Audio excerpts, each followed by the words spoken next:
रूस ने यूक्रेन के खिलाफ सैन्य अभियान तेज कर दिया है, जिसके चलते वहां हालात बेहद खराब हो गए हैं। दोनों देशों के बीच पिछले कुछ समय से तनाव चल रहा था, जिसने अब युद्ध का रूप ले लिया है। ये एक ऐसा संकट है जिसे भारत नजरअंदाज नहीं कर सकता, क्योंकि इसने यूक्रेन में रह रहे हजारों भारतीयों की जान जोखिम में डाल दी है। इनमें से ज्यादातर छात्र हैं जो यूक्रेन में मेडिकल की पढ़ाई करने गए थे, लेकिन अब युद्ध के चलते मुसीबत में फंस गए हैं। कहा जा रहा है कि यूनिवर्सिटीज ने छात्रों को ऑनलाइन क्लास की अनुमति देने में देरी की, जिसके कारण वो पहले फ्लाइट बुक नहीं कर सके। फिलहाल सरकारी आंकड़ों के मुताबिक यूक्रेन में करीब 18,000 से ज्यादा भारतीय छात्र छात्राएं पढ़ाई कर रहे हैं, जबकि रूस में भारतीय छात्रों की संख्या 14,000 के करीब है। इस हिसाब से दोनों देशों में लगभग 32,000 भारतीय छात्र पढ़ते हैं। यूक्रेनी सरकार का अनुमान है कि 2019 में देश में 80,000 अंतर्राष्ट्रीय छात्र थे। इनमें से लगभग 1/4 यानी कि 22.9% भारतीय हैं। भारतीय विदेश मंत्रालय के पास उपलब्ध ताजा आंकड़ों के अनुसार पढ़ाई के लिए विदेश जाने वाले भारतीय छात्रों की संख्या में साल 2020 तक वृद्धि हुई है। 2019 में 5,88,931 भारतीय छात्र पढ़ाई करने के लिए विदेश गए थे, जबकि 2020 में महामारी के बावजूद ये संख्या 2,61,406 थी। ये आंकड़े बताते हैं कि 2021 में 28 फरवरी तक 31,769 छात्र पढ़ाई के लिए विदेश गए। इनमें से कई छात्रों ने यूक्रेन, रूस, फिलीपींस और यहाँ तक कि बांग्लादेश जैसे देशों का भी रुख किया है।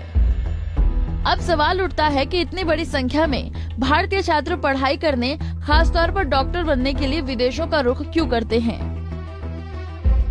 दरअसल भारत की तुलना में इन देशों में डॉक्टरी की पढ़ाई का खर्च, प्रतिस्पर्धा भी बहुत कम है।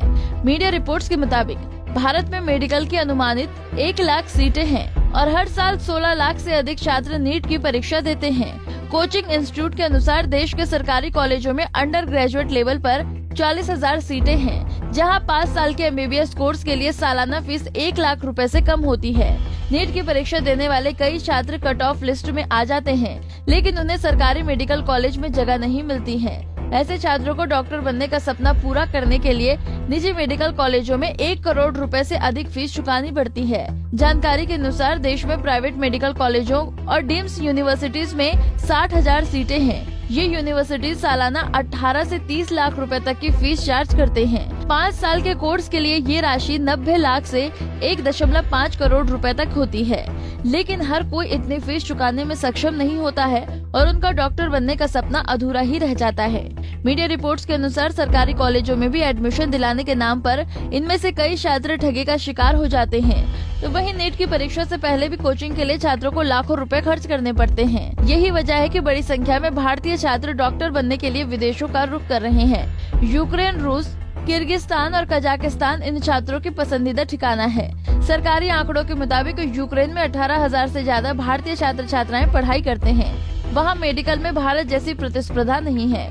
यूक्रेन की मेडिकल डिग्री की मान्यता भारत के साथ साथ WHO, यूरोप और ब्रिटेन में है, यानी यूक्रेन से मेडिकल करने वाले छात्र दुनिया के किसी भी हिस्से में प्रैक्टिस कर सकते हैं।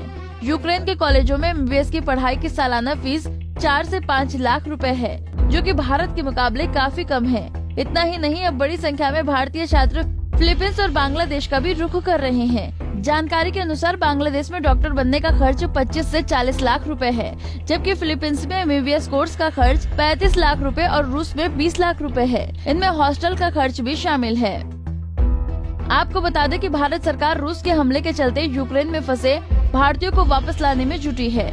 गुरुवार यूक्रेन के अधिकारियों ने यात्री विमान के परिचालन के लिए अपने देश का हवाई क्षेत्र बंद कर दिया था। इसलिए भारतीयों को वापस लाने के लिए बुखारेस्ट और बुडापेस्ट से उड़ानें परिचालित की जा रही हैं। यूक्रेन की राजधानी कीव में भी भारतीय दूतावास अपने नागरिकों के लिए एक एडवाइजरी जारी करते हुए कहा है कि वे भारत सरकार के अधिकारियों के साथ पूर्व समन्वय के बिना किसी भी बॉर्डर पोस्ट पर न जाएं। हमसे जुड़े रहने के लिए हमारे YouTube चैनल को सब्सक्राइब करें और नई वीडियो की नोटिफिकेशन के लिए बेल आइकॉन को दबाएं। अगर आप ये वीडियो Facebook पर देख रहे हैं तो लाइक जरूर करें और ज्यादा से ज्यादा शेयर करें। धन्यवाद।